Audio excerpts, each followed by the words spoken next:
पितृपक्ष में इस धातु के बर्तन में भूल कर भी ना बनाएं खाना।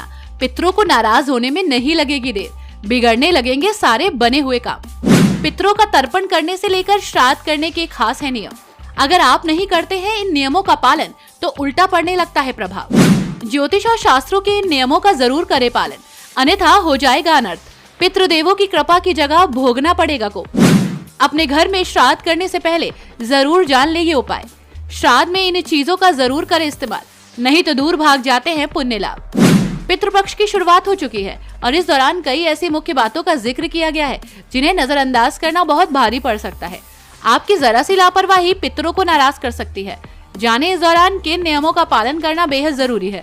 भाद्रपद मास में 29 सितंबर से पितृपक्ष की शुरुआत हो चुकी है। हिंदू धर्म में इसका विशेष महत्व है। पितृपक्ष के 16 दिन पूर्वजों के निमित्त श्राद्ध, कर्म और तर्पण आदि किया जाता है। इससे उनकी आत्मा की शांति मिलती है। वे प्रसन्न होकर वंशजों पर कृपा बरसाते हैं। उन्हें सुख, समृद्धि और धन वैभव की प्राप्ति होती है। अगर इस दौरान कुछ चीजों को ध्यान में न रखा जाए तो व्यक्ति को पूर्वजों की नाराजगी का सामना करना पड़ता है। ज्योतिष शास्त्र के अनुसार व्यक्ति को कई बार पितृदोष का सामना भी करना पड़ता है। इतना ही नहीं, श्राद्ध कर्म को विधि पूर्वक करने के अलावा अन्य बातों का भी ध्यान रखना बेहद ही जरूरी होता है। छोटी छोटी गलतियां व्यक्ति के जीवन में तूफान ला देती हैं। पितृपक्ष में किन नियमों का पालन करना बेहद जरूरी है, आइए जानते हैं। इस दौरान किचन में कुछ धातुओं का इस्तेमाल निषेध है। पितृपक्ष में भूल कर भी ना करें इन धातुओं का इस्तेमाल। लोहे के बर्तन का इस्तेमाल नहीं होना चाहिए।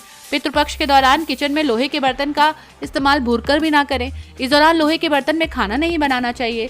धार्मिक मान्यताओं के अनुसार पितृपक्ष में लोहे के बर्तन में खाना बनाने से पितृ नाराज होते हैं।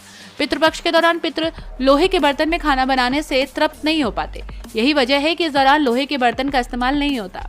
ज्योतिष शास्त्र के अनुसार पितृपक्ष के 16 दिन बहुत खास होते हैं। इसमें प्रतिदिन गाय के लिए रोटी जरूर निकालें। इसके बाद उस पर गुड़ लगाकर अपने पितृ को याद कर उन्हें दे दें। पितरों के आशीर्वाद के लिए इस दौरान दान करना शुभ माना जाता है। पितृपक्ष में ब्राह्मणों को भोजन जरूर कराएं। श्राद्ध की क्रिया के बाद गाय, कुत्ते और कौवे को भी भोजन कराएं। ज्योतिष शास्त्र के अनुसार अब इस बात का और ध्यान रखें कि यदि कोई शादीशुदा व्यक्ति श्राद्ध कराए तो उसके साथ उसकी पत्नी का होना जरूरी है।